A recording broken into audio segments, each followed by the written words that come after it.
Well, hello everyone, and welcome back. This is Dr. David Chandras, the curriculum designer and game guru for serious games only. Ain't a guru for nothing else. Might not even be a guru for that. Today, we're going to show you some examples of games that were currently being used to train healthcare professionals and managers that use meta simulation elements, some of the things we're going to talk about in this channel. Basically, the cutting edge of neuroscience informed learning game design. It's come a long way since I started in the field close to 40 years ago. So let's have a look at some things. I wanted to show this off. This is the Stephen W. Herbert Award for Excellence in Education for the game Possibilities produced at Baycrest Health Sciences. I refer to them a lot because they were one of the first people that believed in the idea of using games for training healthcare professionals. I started out actually at the Canadian College of Naturopathic Medicine. Naturopathic medicine in our province is a licensed, regulated profession. It requires 7 years of school, 3 years of pre-med, plus the 4-year, 4,000-hour program. And I was at that college for close to about 12 years. I served as interim dean, and we saw the college go from a few hundred students to a sprawling campus that was later developed by another one of my colleagues, Dr. Corey Ross.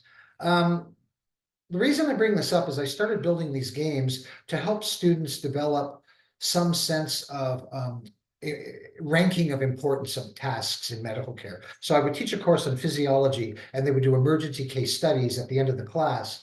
And I found that they were requesting ridiculous tests. They were first-year medical students. And so when someone would come with a sore throat, and the students would say, well, let's order an x-ray of the neck. And so I said, okay, let's add a little order to this. So what I began to do is I created my first game, and nobody was doing game-based learning again. This is in the 1980s sometime, early 90s. We didn't even have the internet. We had message boards. So I was working in isolation, but I said, how about I give you these emergency cases and that you have $100 for each test you order, and every treatment you want to give is another 100, and I give you $1,000 total budget. So they began to sharpen their focus because they had a limited budget now. So they couldn't just order any test. They had to think and argue and debate about which test was the best use of their money and which treatment was the best that they should select rather than 5 or 6. What are the things? And of course, this informs how they might practice. We want to, in healthcare, encourage the idea of not doing a lot of tests and using relatively inexpensive and efficient treatments when possible. Well, by the end of the term, they sounded like physicians. I mean, it was just ridiculous what had happened. I realized I could never go back to my old way of teaching. So when I was teaching at then Ryerson University in the degree program, the 4-year degree program in nursing, I had, again, the tough courses of anatomy and physiology, which you had to take before you got to the good stuff. And so I had a very interesting experience. I created an entire game called Healer's Quest. The manual was 25 pages. Although the students mastered it in about half an hour, it was a simple game in which you would do medical cases, and you could do easy cases, medium, or difficult ones, and they gave different types of rewards, and you use the rewards to level up your characters, very much like an RPG, very much Dungeons and Dragons-y at the time. I had an interesting experience along the way, 2 of them. Number one, the people that resisted it the most was a group of midwife students, about 7 of them. The group was broken into groups of 6 people, and in the classroom, they would be playing the game. I would give a lecture for an hour and the 2 hours of gameplay twice a week. So they learned, and they had so the midwifery group were very granola. I'm quite sympathetic to that. I love it. They were all in macrame skirts, whatever you want. And they objected. This idea of game just made them nauseous. It made them think of crazy kids in their parents' basement. But they ended up winning the game. Their group won. They said, we don't want to play a game. I said, okay, all I want you to do is help sick children and help babies. Is that what you want to do? She said, that's why we've come here, to become midwives. Good. I'm going to give you midwifery problems. So I gave them cases related to what they want. And this is very key. You have to give the student ability to personalize when you do a game that involves solving problems and getting tougher and tougher problems. That's called challenge titration. It produces flow states. So this is where you have increasingly difficult tasks to do in the game. And they won because they were allowed to say, okay, I want to help babies. So help babies. Go ahead. They love this. And then we also had one student, and I remember him well because I used to smoke cigarettes. And in between classes, I'd step outside the classroom, of course, to the commons area. It's a night class. And I'd smoke, have a cigarette. And there was a couple of guys that joined me. And one, I thought he was Italian because I don't know the Arab accent very well at the time. But he was a Palestinian. And he'd been in the Jordanian army on the front lines as a combat medic. Now, this is interesting because I didn't know that about him for the first term. I had him in my class of maybe 60 people for the first term. The guy barely, he wants to become a nurse. He's in Canada building a new life. He barely passes the course. And I taught it traditionally the first term. I mean, it was exams and tests and lectures, and it just looked like an idiot. Like, really, this guy's going to be a nurse? I don't think so. But then the next term, I converted the entire, my next section of topics, which is a whole term, I converted to totally the game format. And he was in my class again. And this is when we were sharing cigarettes outside and talking about his past.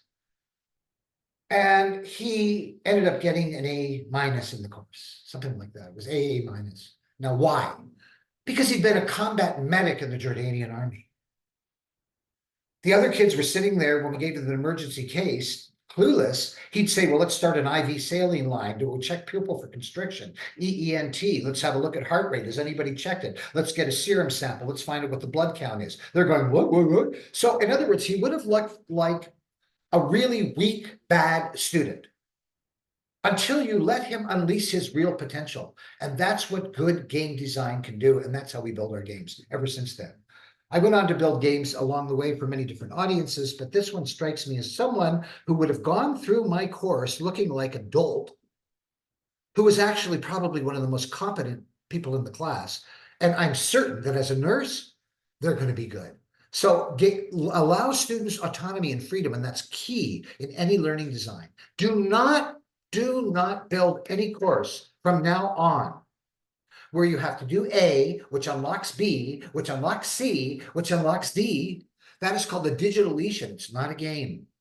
Now, sometimes you have to do it because the designers say, look, you got to learn how to check the carburetors, and then you're going to learn how to change the tire. It might have sequence to it, doing protective equipment before you examine a patient. There is some sequence to the learning. I don't think the sequences are necessary, by the way. I go along with them, but McMaster Medical School doesn't have that kind of sequencing. We have phases of learning in which all kinds of things can be learned in different ways. So the more freedom you have to learn at the pace that you want, what you want, with things that interest you, the more game-like it is. The more you grab them by the neck and yank them along, the more it becomes traditional e-learning. And nobody really likes traditional e-learning. Don't believe the rumors. People like it because they don't have to drive 3 hours to get to it, but it's not a great way to learn. But when you start adding these elements, you can spice it up. So I want to show you some screenshots from games that we produce that are digital and yet can reproduce these kinds of learning experiences. So these are spheres, and in the game we have called Carthage, the basic plot line, and this again is being used all across Ontario to train thousands of personal support workers. And these people are quitting after 6 months in the job. It's a thankless, relatively low-paying job in which you take care of people that are going to die without your help. So it's critical you do it right all the time, but you have so little ability to do anything about it, you burn out. Doctors do great because they have the authority in an emergency to do things. But personal support workers just sit and take orders all day. The autonomy goes. So in the game, you give them autonomy. You let them think like doctors. And people say, oh, they're not doctors. Don't teach them that. Let them play at it. Why do you think people watch The Serial House or Chicago Emergency for years? Because doctoring is fascinating. So we allow students to do that. And in the basic plot line of Carthage, you have these spheres of immortality. And if you fuse them all together like a Marvel Comics gem, you will gain the ability to live forever. And Queen Dido, who founded the kingdom of Carthage in 830 BC, is an interesting character in herself. Now, remember, if I want to teach equity and diversity, it's good for people to know that the Arab world, specifically Lebanon, gave birth to the Phoenician Empire of Carthage. Queen Dido had a brother, Pygmalion. He was a total jerk. He killed her first husband, and he was like a Nero.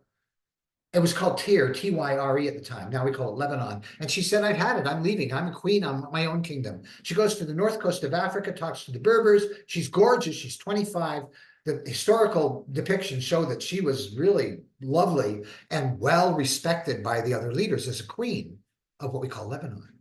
So through a clever trick, she gains access to build her empire and kingdom. In our game, she's already dead. It's well into, well ahead of that, maybe 70 or 80 years after that. The kingdom of Rome is developing. Now, Rome eventually goes on to conquer Carthage.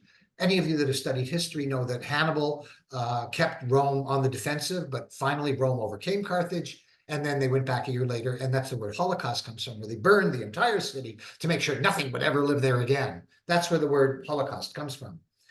So Queen Dido knows this, because then the game presupposes she's in the spirit world and she's going to guide you.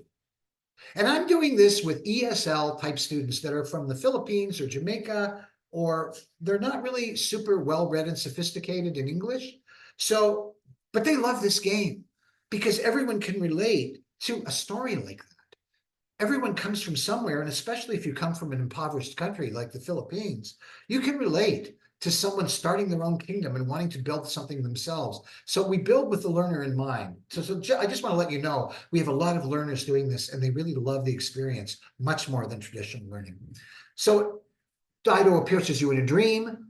She says, you have to help me. You're part of my healers guild. You must go around the world and collect the spheres and to keep the Romans from getting them. Because if the Romans gain the secret of immortality, we're finished. Not just us, but the whole world is finished. The Romans had no respect for what they called barbarians, the Iberian Peninsula, the Druids. They slaughtered the Buddhist priests. So I'm embedding this in a way that lets you say, hey, the Middle East is cool and it's the foundation of civilization. And if you were to meet someone from Lebanon, you would know a little bit about the fascinating history of that country, to see how you can work in diversity and inclusiveness into the storyline without shoving it in their face. This is another type of sphere. These are spheres of immortality. This is another sphere. These were all designed by a company I'll introduce in a second called Launch 57, located in Edmonton, Alberta, and they've invested about $2 million in building a game design open platform for serious game learning. The basic concept of any of our games is this, that we have a quest narrative. You're able to get on the forums with other students and talk about the quest. As we go on the quest, we encounter training, and in this case, you're solving virtual cases. You have various elderly people in bad condition. You've got to help them in the game, and when you do, this leads you to adventures to collect spheres and obtain rewards. So the basis of the game is experiential learning. It could be training. You can then go shopping with what you've got for power-ups or artifacts. We could have resources that might be released as you get later in the game. So we started with 8 levels in the game, and now our game engine is capable of any number of levels. So we use about 20 in the average learning game. Remember, our learning games might only span as little as 3 hours, or in the case of Carthage, might take up to 10 weeks to complete. Or it might be mixed with streaming and other forms of delivery. But as you can see, we can even end up with a leaderboard. I don't like leaderboards, but 60% of your students do. They want to know where they sit with respect. And we've seen them going crazy over bags of jelly beans. So you can have that element if you like. And then you produce what's called a scenario-based training. So I'm going to put it out here now. Almost all your learning now should be scenario-based. Everything, even if you're learning the basics of physics or math or how to write when you're in grade 1. You learn by doing the job or the thing you want to do again and again and again, not paying any consequence for it. And when you've mastered it, being given something harder, but staying in that.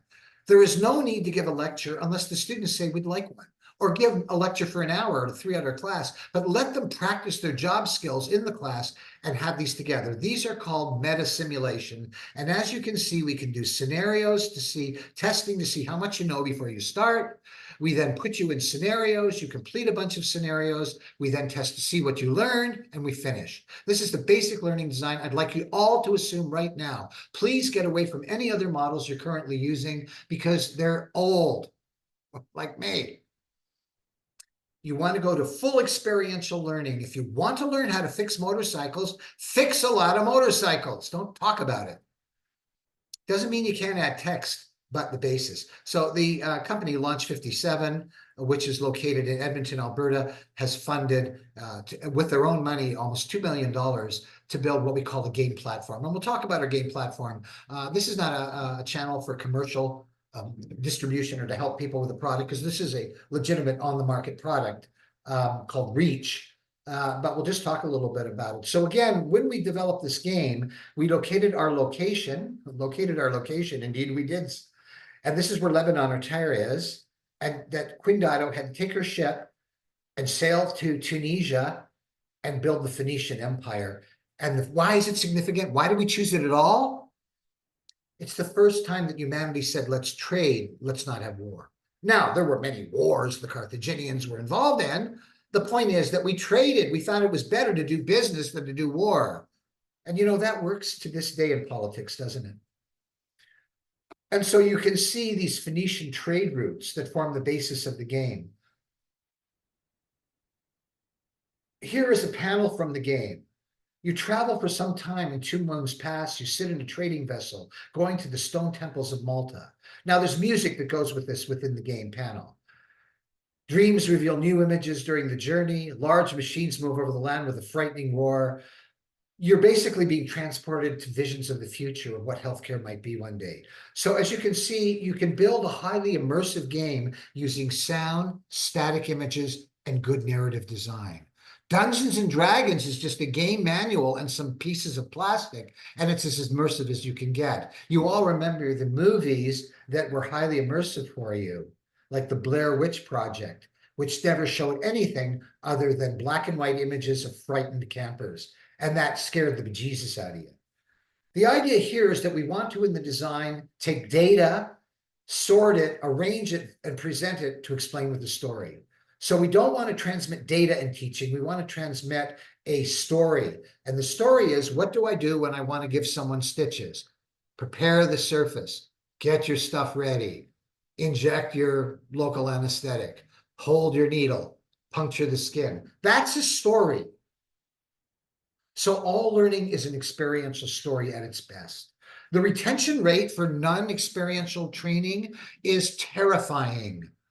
In as little as 1 week with CPR, third-year medical residents unable to remember the basics by the time they get to the end of third year. They have done numerous studies, contact me by PM, DM, whatever, on the comment section below. For references. In other words, if you don't reinforce learning with a lot of these other elements, it's forgotten as soon as you leave the classroom. So again, this idea of mystery and this idea of beckoning in game design is really, really, really critical. We're going to finish off with just the idea of what's called a GUI. Now, a GUI like this costs about 20 bucks to buy. There's hundreds of GUIs you could buy. GUI means a graphic user interface, and then you give it to your programmer, or you can apply it to PowerPoint. I may do a video of how to gamify with PowerPoint. PowerPoint has hotspots on it. Each slide, you can designate a hotspot. When you click on it, it takes you to another slide. And those can have hotspots. You can be infinitely traveling like an escape room using PowerPoint. So imagine putting this interface over the PowerPoint slide. So if you clicked on any of these things, it would take you to a function within PowerPoint. And you can do all kinds of wonderful stuff. But again, I'm just showing you that this is what our interface looks like. You can see that this is gold that they're earning. This is the level they're at, showing their progress. These are their keepsakes, the badges. Fantastic word of Juno Hamari from, I think it's from Norway. It's one of the Scandinavian countries. A great serious game researcher, and he found in a 2-year study that when you gave badges to people, they perform better in the workplace after the training's finished than people that are not badged, which doesn't make sense. But a lot of things don't make sense because we don't understand them. In other words, if I teach you something and I don't give you a badge and I let you go to work and I compare you with someone where I gave them badges for learning, they would do better down the line than you would. There's so much. Partially because it fosters intrinsic motivation. And there's been some very, very long-term studies on West Point cadets. And those with high intrinsic motivation were found throughout the career at a high level of advancement compared to extrinsically motivated people. So we're creating intrinsic motivation by giving you levels that you're at, by giving you scrolls, keepsakes. You're earning things in the game. And that earning of things, they find it in karate. A guy is a brown belt. He's not very good, but he's kind of coming to class. He takes his black belt test. He gets through. And suddenly, a year later, he looks like a black belt. He lives up to the belt. And black belts and brown belts, that's why the Japanese invented them. They really, really work till you become the area. NASA uses them, as some of you might know. NASA has different levels of black belt, different bands of black belt. So you can see in here, we have scrolls of Carthage. These are all patients. You see these? These are our Carthaginians, and you have to heal them with your resources. And you do it by, when you open that, you'll hear their story, and then you'll make multiple choice decisions about how to treat them. And when you do, you gain levels and points and experiences. The amphoras are various quests you can go on as well. You can learn about these and get all kinds of different extra rewards that help you in your life outside the game. It shows you the general activity that's going on across the groups in the game, and news as well. So you can build this. You can buy GUI like this for 20 bucks, put it on a PowerPoint slide, fool around with it, put a whole bunch of links in the PowerPoint. When you click on this, it takes you to another PowerPoint that's hot linked to it. And then you begin to get smarter and use web objects. So we're going to talk about the next video, how to use programs like Artisy, Canva, and your own learning management system to create really compelling visual game experiences. Until then, this is David Chandras signing off.